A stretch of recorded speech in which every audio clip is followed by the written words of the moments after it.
If you've noticed your penis appears physically smaller than it was years ago, not just during erections but even at rest, there's a tissue atrophy mechanism most men never learn about.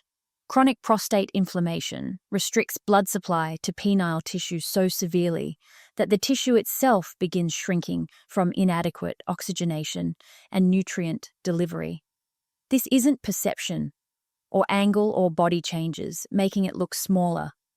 The actual tissue is atrophying, losing mass, becoming physically smaller, because prolonged vascular restriction has starved it of the blood flow necessary to maintain healthy tissue volume. Every month, this restriction continues. Tissue loss progresses, and size decreases measurably. Here's what creates this specific pattern of visible shrinkage. Penile tissue requires constant blood flow, not just for erections, but for basic tissue health. Even at rest, your penis needs adequate circulation, delivering oxygen and nutrients to maintain cellular health and tissue volume. When prostate enlargement compresses the arteries supplying this tissue, blood delivery decreases. Initially, the reduction is modest enough that tissue remains functional, but begins operating under chronic low-level oxygen deprivation. Over months and years of inadequate blood supply, the tissue starts breaking down. Smooth muscle cells that give penile tissue its structure begin dying. Collagen fibers that provide elasticity degrade. The tissue literally shrinks as cells are lost and not replaced. Think of it like a plant receiving insufficient water.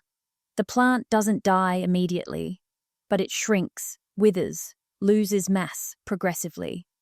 Your penile tissue, under chronic vascular restriction, follows the same pattern. Adequate blood flow maintains tissue health and volume. Restricted blood flow causes progressive tissue loss. The shrinkage is gradual, maybe a quarter inch over a year, half an inch over 2 years, continuing as long as the vascular restriction persists. Unaddressed, this explains why the change is so distressing when you finally notice it clearly. The shrinkage happens slowly enough that you don't observe it day to day. But when you compare current size to memory of what was normal years ago, or when you notice it during specific activities where size is obvious, the difference becomes undeniable. Some men measure and confirm their perception is accurate. Others notice during intimacy or when urinating. The realization that visible, measurable size loss has occurred creates profound anxiety about masculinity and sexual adequacy. Your partner might notice but not mention it, not wanting to hurt feelings or create insecurity. Or they might comment gently, confused about whether something changed, or if they're remembering wrong. The conversation becomes awkward because the shrinkage is real, but the cause is mysterious to both people. Without understanding that chronic vascular restriction from prostate inflammation causes tissue atrophy, there's no framework for addressing it beyond vague suggestions about health or age that don't identify the actual mechanism. The progression pattern is particularly concerning because shrinkage indicates significant tissue damage has already occurred. By the time size loss is visibly noticeable, you've likely lost substantial tissue mass. The smooth muscle cells and elastic fibers that have already died don't regenerate spontaneously, and if the vascular restriction continues, more tissue will atrophy progressively. What's a quarter-inch loss now could become half-inch within a year, 3/4 inch within 2 years, until significant size reduction has occurred. This is educational information about tissue mechanics under chronic vascular restriction. It helps explain what you're experiencing but doesn't replace medical guidance. Most men dealing with visible shrinkage try approaches that don't address the vascular restriction causing tissue atrophy. They try supplements marketed for size enhancement, which can't restore tissue that's been lost to chronic oxygen deprivation. They try devices claiming to increase size through stretching or vacuum, which might create temporary engorgement, but don't address why tissue is dying from inadequate blood supply. Some assume it's inevitable aging and do nothing, not realizing the cause is mechanical vascular compression that's potentially addressable. Here's what happens if prostate inflammation continues restricting blood flow to penile tissue indefinitely. The atrophy doesn't stop at some natural limit. It continues progressively as long as tissue remains undersupplied with oxygen and nutrients. What starts as modest size loss becomes substantial size reduction over years. The tissue that remains becomes increasingly fibrotic, replacing healthy elastic tissue with stiff, scar-like tissue. Even if blood flow were eventually restored, severely atrophied, and fibrotic tissue can't fully recover its original structure. So what actually reverses tissue shrinkage when prostatic vascular compression is the cause?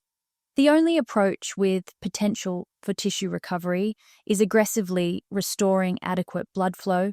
When chronic inflammation in prostate tissue is comprehensively reduced, compression on blood vessels eases. When compression eases, blood flow to penile tissue increases. When adequate oxygen and nutrients begin reaching the tissue again, the remaining healthy cells can survive, and some tissue regeneration becomes possible. This won't restore tissue that's been completely lost, but can stop further atrophy and potentially recover some volume if intervention happens before damage becomes irreversible. Most men who properly address prostate inflammation while supporting vascular recovery notice changes following a specific timeline. The first shift typically appears around week 12 to 16 as blood flow to penile tissue begins improving. Shrinkage that was progressing stops progressing. Tissue that was continuing to atrophy stabilizes. By week 20 to 24, as circulation continues improving and tissue begins receiving adequate oxygen, some men report slight increase in size, particularly in girth, as remaining tissue becomes healthier and better perfused. By month 8 to 12, maximum recovery has typically occurred. This isn't restoration to original size, but prevention of further loss and modest recovery of tissue health. This requires comprehensive intervention, targeting both prostate inflammation and vascular support simultaneously. Natural compounds that aggressively reduce swelling in prostate tissue so arterial compression decreases. Ingredients that directly support vascular health and blood vessel function.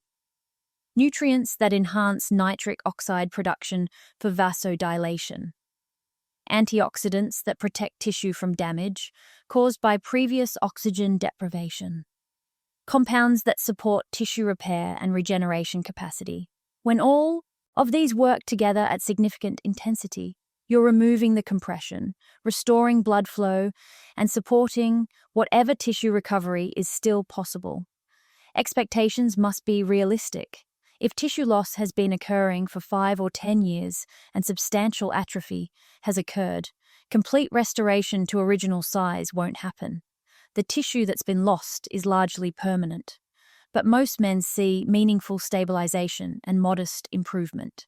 Going from ongoing shrinkage to stable size with slight recovery of volume makes a psychological and functional difference.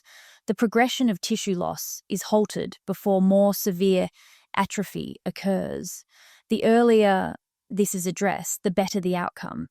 Tissue that's been under vascular restriction for 1 or 2 years has far better recovery potential than tissue starved of blood flow for 10 years. Mild atrophy can reverse substantially. Moderate atrophy can partially reverse. Severe atrophy with extensive fibrosis has minimal recovery potential. This creates urgency to address the vascular restriction as soon as shrinkage is noticed, rather than waiting to see if it continues. There's information in the description about a comprehensive approach designed to reduce prostate inflammation while aggressively supporting vascular recovery and tissue health. When blood flow is restored and tissue receives adequate oxygenation, progressive shrinkage typically stops within 12 to 16 weeks, with modest tissue recovery possible over 8 to 12 months if damage isn't too severe. Have you noticed measurable size decrease compared to years ago?